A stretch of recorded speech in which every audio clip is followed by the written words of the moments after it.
আজ আবারও চলে এসেছি নতুন একটা ব্লগ নিয়ে। সেটা ছিল ষষ্ঠীর দিনের। তো সেদিনকে আমার বেটুকে সকালবেলায় রেডি করিয়ে দিয়েছি ষষ্ঠীতলা যাওয়ার জন্য। তো আগের দিন তোমাদের দেখিয়েছিলাম মায়ের হাতে হাতে কি কি করলাম না করলাম, ষষ্ঠী পুজো করার জন্য যা যা জোগাড়জান্তি করা সব কিছুই করেছিলাম।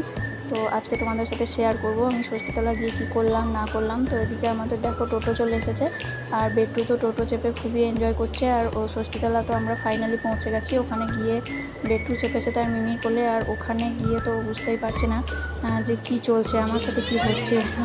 যেহেতু ও প্রথমবার বাড়ির থেকে আমাদের বাড়ির থেকেও প্রথমবার বেরোলো, আর এত ভিড়ভাড়টা হয়তো জন্মের পরও প্রথমেই দেখছে। তো যার কারণে ও একটু অবাক হয়ে গেছিলো। তো এখানে যা যা রিচুয়ালস আছে সব কিছুই হচ্ছিলো। মা আর দিদি দুজন মিলে ঠাকুরমশাইকে যা যা এগিয়ে দেওয়ার জিনিসপত্র এগিয়ে দিচ্ছিলো, আর ঠাকুরমশাই আমার বেটুর নামে পুজো করছিল। তো বেটু সেদিন একটু কান্নাকাটি করেনি, এটাই অনেক। তো দেখো, এরপর ষষ্ঠী পুজো হয়ে যাবে, তারপরে আমরা ষষ্ঠীকে জল দেব। তো জল দেওয়ার পর আমরা বাড়ি যাব। তো দেখতে থাকো। তো পরের যা যা করেছি না করেছি সেগুলো আমরা পরের একটা ব্লগে তোমাদের সাথে শেয়ার করব। আর আমরা ষষ্ঠীতলা যাওয়ার আগেই ওখানে অনেকটাই ভিড় হয়ে গেছিলো।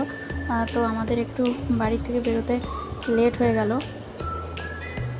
তো আমাদের বাড়ির থেকে ষষ্ঠীতলা অনেকটাই দূর, যার জন্য আমাদের গ্রামের বেশিরভাগ মানুষই কিন্তু এখানে টোটো নিয়েই আসে।